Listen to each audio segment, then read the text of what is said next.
This is Josh and Alvin Suck at Videos YouTube channel, and this is the production meeting. So yeah, you're watching one of the world's boringest videos yet again. However, this does help us be better at real proper videos. Our guests are Alvin. I'm not a guest, am I? Oh, Alvin's a host. We have Secretary David. Yep. And we have the photographer Gary. Yeah. Director. Director for this video. So I'm just gonna let it run. And I don't know why you're gonna watch this, but you know. Yeah. So If you like it, just let's ignore it. if you like this, just like it. Anyway. Subscribe. Subscribe.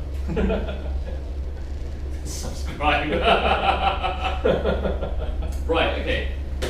So that was an idea that I came up with for the opening type scene, but we want to start brainstorming what scenes we want. Now we have a few things we've talked about in the past, like comparing.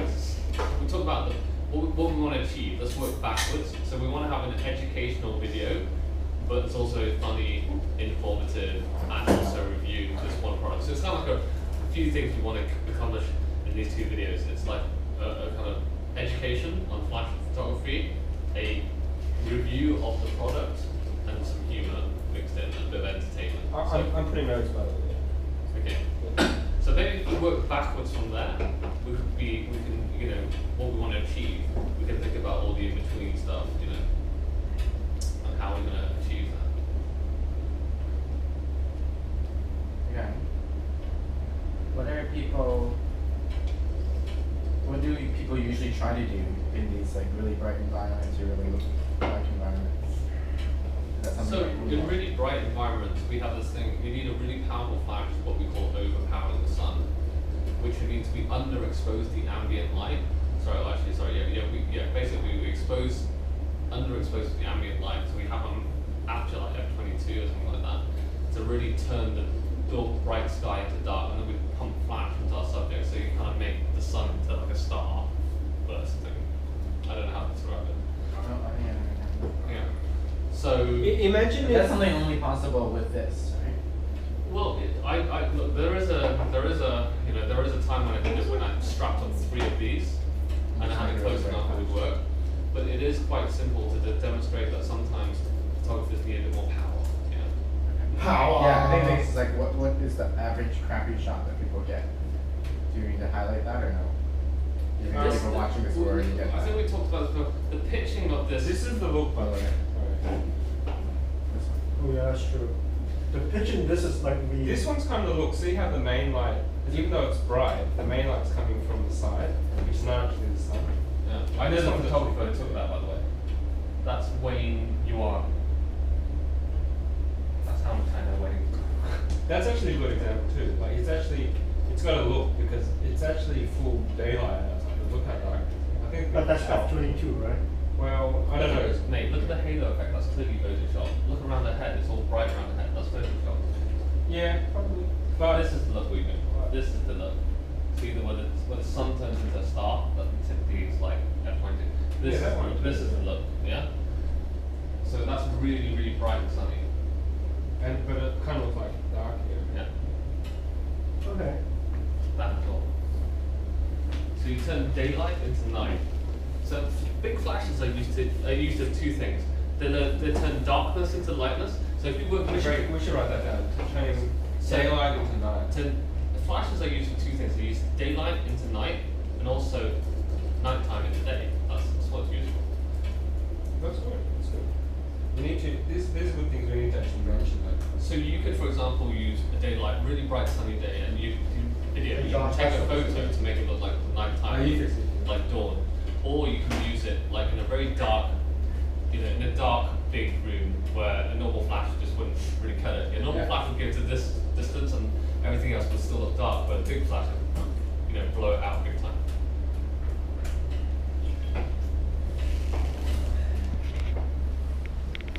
So we're turning daylight into night. And nighttime into day. That's what it is. Okay. So we're turning daylight into night. Night into. I'm not turning into day.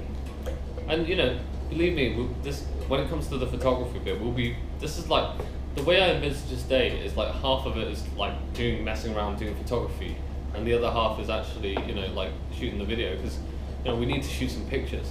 I mean, This will be only interesting to photographers. Like some photography, let me tell you what I don't want to do, it's probably easier. Some photographers go, hi, I'm reviewing this thing, and they'll take a picture of a can of Coke, right? It's really boring, you know, it doesn't demonstrate everything. To get people's attention, you need to show them how to take some bloody amazing pictures. So part of it, you know, we need to take some really good footage of... Do we need to go through our thought process then? Yeah, I mean, Josh and I, as long as I have a model, I think Josh and I can definitely get some pictures. We're gonna ad-lib something. We'll find something. You know, I've shot. The reason why I like Chaco is I've shot there a few times as well. I don't want to big myself up too much. You know, I always have like I'll be able to take some pictures for sure. Hopefully get some good stuff. But hopefully be able to demonstrate what the use of this flash gun is, and to be able to show people, you know, why I would use something like that. You see a lot of you will see on Sunday a lot of wedding photographers at Chaco, and you'll see a lot of bad lighting as well. You'll see people using the most ridiculous... I've seen a lot of bad lighting and inspiration like I have a question. earlier this month. If we're also saying it turns nighttime into day, can we shoot at night and actually like max it out at 100% power, like try to make night look... I can't do it on Sunday. Like just at night? Is Battalion the Languai Amphitheater a good venue? Let's find it. I mean, the worst case scenario, we can just do it here. We can just turn off the lights, so the video, we can show the video when it's basically pitch black, pre-focus, take a photo, and basically it'll just turn the whole dark room into daylight. Yeah, but then that's the same as, you could do that with this, right? True, But that's what I'm if saying. we have a big area. Yeah, once again, in a big area. The difference is that this will work for this room because it's all white. But if you put it in a church or a bigger building, you need the big thing, you know. You were saying the Langquay from Amphitheater. And I shot with everyone there. There's Battalion. Which Now bear in mind, I prefer indoors rather than outdoors. I'll tell you why. Because if you're having a flash, a big flash indoors, and you've got nothing to bounce it off, what's going to happen is the people in the front are just going to be completely blown out because they're close to the light. They're going to bow, and everything else is going to look really dark. It's not a nice picture. If you're going to do it like that, what you typically do is you point the flash backwards, and you bounce it from the roof so it wraps all around. Like, because otherwise everybody's still... We have a parabolic umbrella though. It would be better with parabolic umbrella, but it's still not as good as just bouncing. Because bouncing would be just like everything would lit up. Because if you think about the bounce area, if you're on a high roof, it's massive because the light spreads out. Yeah, true. If you want soft light. So everything comes down like a lot nicer. But would it be cool to get that huge ass umbrella out and light up the whole amphitheater? We can go this Indra 500. We can light up the entire. Well, forget that. We use parabolic because it will be a big light source. You know, like. Or is the parabolic 2 meters, essentially bouncing it, right? I mean, I've never done it before, so I don't know how it looks. It depends because Is it worth going even to if you've get got a that big shot? parabolic like that, if you're far enough, let's say like, I don't know, 20 meters or something, you'll still end up like a spot, won't it? It's not going to spread out, and then you got to think about the fall off from parabolic as well. It's like, what would it achieve a particularly nice picture, you know? Yeah, It would I think be it's just- worth it would just taking a look- risk. But then you're saying that the bare bulb effect would be just as good to light. What I know works is like if you're in a building, a church, you could be totally pitch black almost, really I good see, light, and then set it to also- ISO 100, bounce it back, and it'll make it look like it's the afternoon with a bit of warming, you know, with a bit of white balance change. Oh, I see. So the whole thing just bounces, and you can shoot 100 nice. Yeah, because you don't want the roof to be lit up like a Christmas tree. You always bounce backwards, so do you know what I'm saying? Because you don't want to get that kind of effect where it looks like you've bounced up and the whole roof looks, you know. Yeah. Okay. So we need to find this place then. Yeah. Like a warehouse? Warehouse would do. I don't know any warehouses. Warehouse. Kuntong? Kuntong? Who knows any warehouses in Kuntong? What do you mean? The worst comes to the worst, we can just do some experimental. We can take it out on the streets and look at the. Let me think about a dark, large space that we can go into. Chaco. No, what? Chaco at night. But that's different because that would just. What would end up in Chaco is just like you just look like a big. It would look like someone is shining a huge torch through the. Well, it would have fall off. How do I describe it? It would look like a tear down. It would look like it wouldn't look like a nice picture. Ouch. How about standing? Can you shoot from those lights? Problem with indoors is you also need authorization, you know. Well, it doesn't have to be that much. We just need to go in, go out, and leave. The problem is Hong Kong is not a problem. Hong Kong is actually a really well lit place. You go into a hotel lobby, it's really well lit. Yeah. You go into anywhere, it's really, really well lit. Like even at night, and there's not that many people. There's people everywhere. There's So we're looking for the sketchiest places in Hong Kong. There is one place which I thought of. If you go to a website called Hong Rong, there is a list of derelict buildings around Hong Kong. Wang Chai, Oh, okay. there's one. Can we get in there? And you can, Yep. you can explore whether we can get Hey, in. okay, this is probably maybe off topic, but there is a place you can get in and they let you in. It's Ma Wan. It's abandoned buildings because Yeah.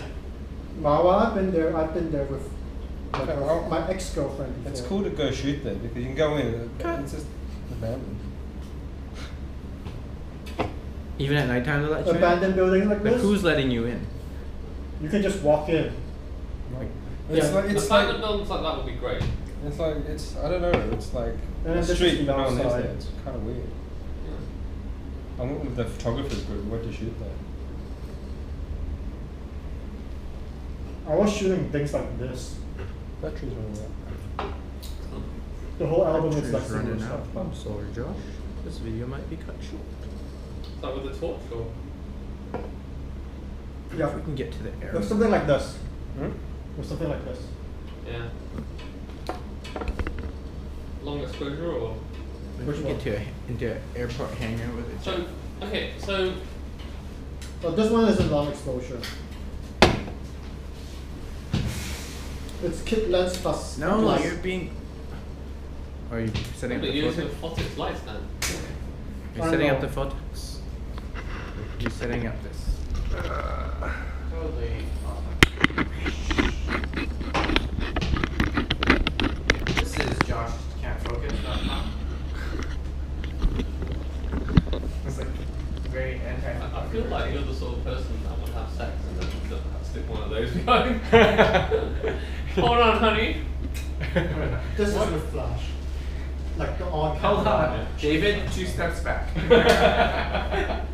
So actually, you know, when you see Derek Yeah, Williams the on beginning flash down, it's camera. actually not that beautiful, is it? You know? No, this is the outside. Kung Fu. There's some buildings like this. That's cool. Have you That's all seen? abandoned. Have you seen? Probably have you doesn't used, show the have you photo. ever used scatter gels? Scatter gel, no. Right. Scatter gel is basically like a gel, like a.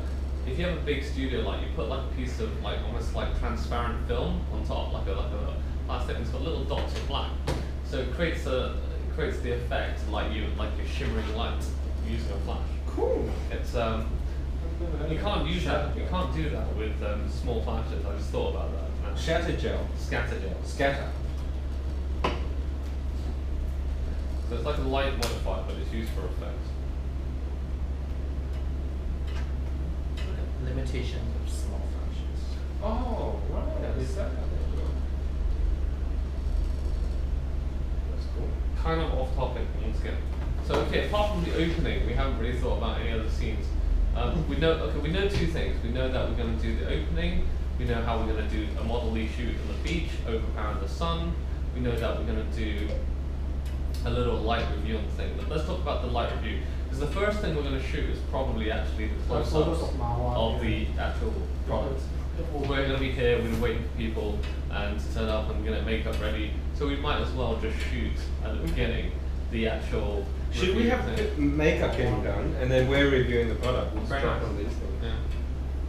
So I think that the first thing we want to shoot is the product. Really close-ups of the product, pulling focus on the logos and things like that. Oh yeah. Okay. Yep. Alright, so you good with that? Yep. You know how to like do that? You know? Products, pardon? So macro type shots of the product. I'll get Cami to do that because I think she's good at that. Pulling focus on the product's logo. You know what I mean by that? Mhm. Yeah, Like blurry yeah, and yeah, sharp. so, yeah, blurry and sharp. Things like looking at the switches and the menu system on the back. Things like how it talks to this kind of. That Do kind of you think I should talk through the menu system? Because I think that's probably a bit, it would We'll do that. I'll probably give you work with you on a voiceover script. This will bear in mind that although that's the first thing we're shooting, it's actually something that will appear on the end of the video. So as we talked before, it's going to be like, going to have a nice light-hearted opening to the video, go through some shoot stuff, talk about how to use products, and then at the end some sort of technical stuff. So what we're shooting at the beginning of the day is probably the technical stuff, like the specs, the menu and whatnot. That will probably happen. Do you want that to be in part B? First, bear in mind we'll also be shooting 2 films. Yeah, that's a good point. Or we can have 2 different ideas. Well, let's shoot it first and think about how we're going to split the data. Okay. I don't think, because I'm not really sure myself, unless you have an idea now. Okay. I'm not really sure how. It might also depend how the script goes. Yeah. Okay. If it's really gas money, then maybe. Yeah, cause, like we're the sort of people that probably do a lot of impromptu stuff, and it all depends on what footage we get. More than like if we plan it too much, we're not going to do You don't anything get good impromptu. footage, then Yeah. The main thing is we're gonna shoot a lot of footage and see what comes out of it. So we have an outline and then we kind of wing it and then see if we get anything good. Yeah. Yeah. I think that's how creatives normally work. I mean, clearly Josh is a creative. You know, he'll come up with stuff on the day. He'll be like, juices flowing.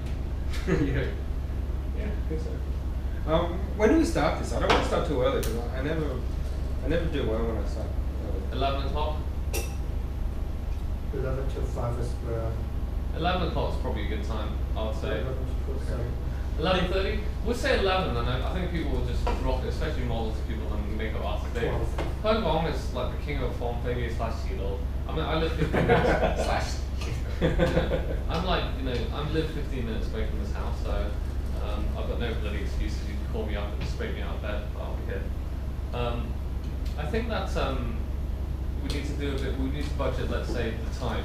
So imagine that we do product shoot and getting ready. I think the product shoot will take about an hour. It'll probably take even half an hour for anybody who's on camera duty to get au fait with the cameras that they're using, the video, find out how because we have multiple camera setups. And then think about multiple brands as well. Even like things like hooking up mics and getting all the logistics and then probably you could do some prep work. So the day before the actual shoot on Saturday, is to get all your gear lined up. I do this normally. I just pack all my gear, get batteries, get all my stuff. I'll do the same with my gear, and we'll come in and see what we need to bring.